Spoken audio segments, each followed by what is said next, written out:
আসসালামু আলাইকুম dear viewers, Taslima new কিচেনে আপনাদের সবাইকে স্বাগতম জানাচ্ছি।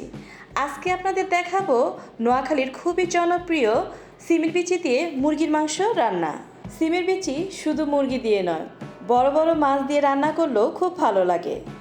কিন্তু এই সহজ রান্নাকে আরও কিভাবে মজাদার করা যায় তার জন্য কিছু টিপস অ্যান্ড ট্রিক্স থাকছে, তাই আজকে শেয়ার করতে যাচ্ছি।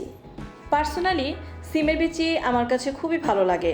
আমি মাস জুড়ে এটাকে কিভাবে সংরক্ষণ করি সেটা বলতে চাচ্ছি।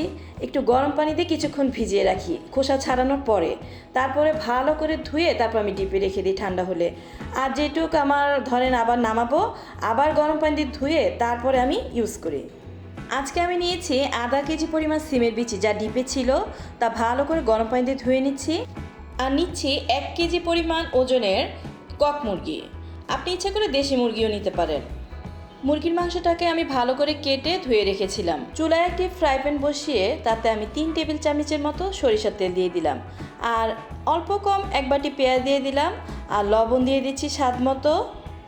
আমি 2-3টি তেজপাতাকে ধুয়ে দিলাম। আর এখানে আমি এলাচি দারচিনি কাঁচা ইউজ করব না, আমি এখানে গুঁড়া দিব। আমরা সাধারণত সিমের বীজের সাথে গরম মশলার গুঁড়াটা ইউজ করি। পেঁয়াজের মধ্যে একটু লবণ দিলে পেঁয়াজটা নুয়ে যায়। একটু নরম হলে তারপর দিয়ে দিচ্ছি 1.5 টেবিল চামচ আদা বাটা, 1.5 টেবিল চামচ রসুন বাটা দিয়ে ভালো করে কষিয়ে নিব। আজকে রান্নাটা আমি একটু অন্যরকম স্টাইলে করতেছি। আদা রসুনটাকে ভালোভাবে কষিয়ে নেব। এখানে কিন্তু আমি এখনও কোনো পানি ইউজ করিনি। আর তেলের মধ্যে আমি মশলাগুলো এ কারণে দিচ্ছি, জানি আমার তরকারি সুন্দর একটা কালার আসে।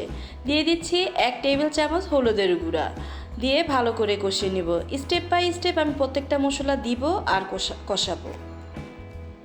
এখন দিচ্ছি 1 টেবিল চামচ মরিচের গুঁড়া, এখনও দিয়ে আমি ভালো করে কষাবো।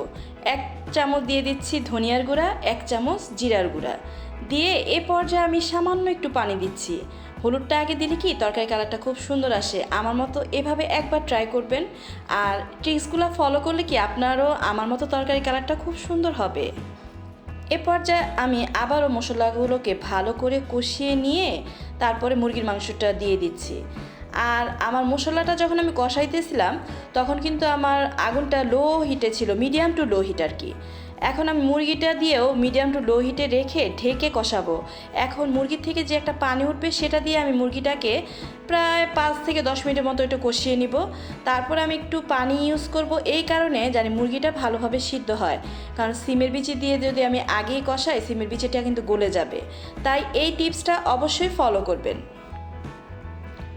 মুরগির মাংসটাকে আমি এভাবে নেড়ে চেড়ে ঢাকনা দিয়ে কষিয়ে নিব। ভালো করে কষানো হলে তারপরে আমি একটা বড় সাইজের টমেটো অ্যাড করব। টমেটোটা দিলে কি আপনার সিমের বিচিটা গলে গলে যাবে না। টমেটোর থেকে যে একটা টক মিষ্টি ভাব বের হবে, সেটাতে আপনি সিমের বিচিটা আস্তে আস্তে থাকবে। রান্না শেষেও আপনি একটা পারফেক্ট রেজাল্ট পাবেন। তাহলে আমার বিভিন্ন ট্রিক্সগুলো যে বলতেছি সেগুলো অবশ্যই ফলো করবেন। আর আমার মতো এই নিয়মে প্লিজ একবার রান্না করে দেখবেন। এ পর্যায়ে আমি টমেটো দিয়ে আবারও একটু ঢেকে প্রায় 10 মিনিটের মতো কষিয়ে নিব। ঢাকনা দিব, নাড়বো আর কষাবো, তাহলে কি নিচে লেগে যাবে না। তো নিচে লেগে গেলে তো পুড়ে যাবে, তখন ভাল লাগবে না। তাই কি করব, ঢাকনা দিব আর কষাবো। ভালো করে কষানো হয়ে গেলে তারপরে আমি সিমের বিচিটা অ্যাড করব। সিমের বিচি দিয়ে আবার আমি কিছুক্ষণ কষাবো। আমার এভাবে ঢেকে যখন টমেটোটা কষানো হয়ে যাবে তখন আমি সিমের বিচি দিয়ে দিলাম। সিমের বিচিটাকে দিয়েও আমি একইভাবে কিছুক্ষণ কষিয়ে নিব। আর সিমের বিচিতে বেশিক্ষণ কষাবো না, প্রায় 5 মিনিটের মতো কষাবো। আর সিমের বিচি তো কীভাবে খোসা ছাড়ানো লাগে এটা আমরা সবাই জানি। 1 ঘন্টা আগে ভিজিয়ে রাখি, তারপর খোসা ছাড়াই। তারপর সিমের বিচিটা যখন আমরা সংরক্ষণ করি গরম পানি দিয়ে ধুয়ে সংরক্ষণ করব। আর আবার যখন আমি দিব তরকারিতে তখন আবার গরম পানি দিয়ে ধুয়ে দিব। এ পর্যায়ে আমি 1/2 চামচ গরম মশলার গুঁড়া ইউজ করতেছি একটা সুঘ্রাণ আনার জন্য। গরম মশলার গুঁড়াটা শেষে দিলে কি খুব সুন্দর সুঘ্রাণ আনে। আর সিমের বিচি কখনোই আপনি ডাইরেক্ট কাঁচা পানি দিয়ে ধুয়ে দিবেন না, তাহলে কিন্তু গন্ধ করবে। আমার কাছে কিন্তু ওই গন্ধটা, স্মেলটা খুব বাজে লাগে। তাহলে আমরা সিমের বিচি রান্না করার আগে একবার ধুবো, তারপর গরম পানি দিয়ে আবার ধুবো, তারপর ইউজ করব। আর এ পর্যায়ে আমি 1 কাপ গরম পানি দিলাম। আমি বেশি ঝোল রাখবো না, মাখো মাখো ঝোল রাখবো, জানি স্বাদটা খুব সুন্দর আনে। আর দিয়ে দিচ্ছি 5-7টি কাঁচামরিচ। আপনি ইচ্ছা করলে কাঁচামরিচ 2টাও দিতে পারেন, আপনি যেরকম ঝাল খাবেন সেরকমই দিবেন। তো আমি 5টির মতো দিলাম, দিয়ে আমি কিছুক্ষণ ঢেকে রাখলাম। প্রায় 10 মিনিটের মতো ঢেকে আমি রান্না করলাম।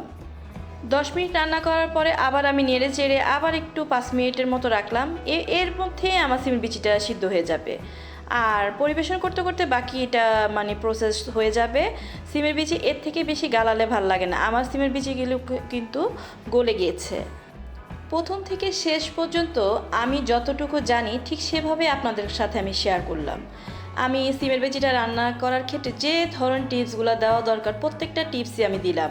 তো আপনারা যদি একবার এইভাবে ট্রাই করেন, প্লিজ আমার কমেন্ট বক্সে সুন্দর একটা কমেন্ট করে যাবেন। কি দেখতে অনেক ইয়ামি হয়েছে না? তো আমার পাশে বন্ধু হয়ে থাকছেন তো? সাবস্ক্রাইব বাটনটি অন করে দিচ্ছেন তো? আর একটি লাইক তো অবশ্যই দিবেন। আজকে আপনাদের সবার সাথে যতটুকু পারলাম শেয়ার করলাম। সামনে আবারও নতুন রেসিপি নিয়ে আসবো, সেটা দেখার আমন্ত্রণ রইল। আজকে এ পর্যন্তই। আল্লাহ হাফেজ।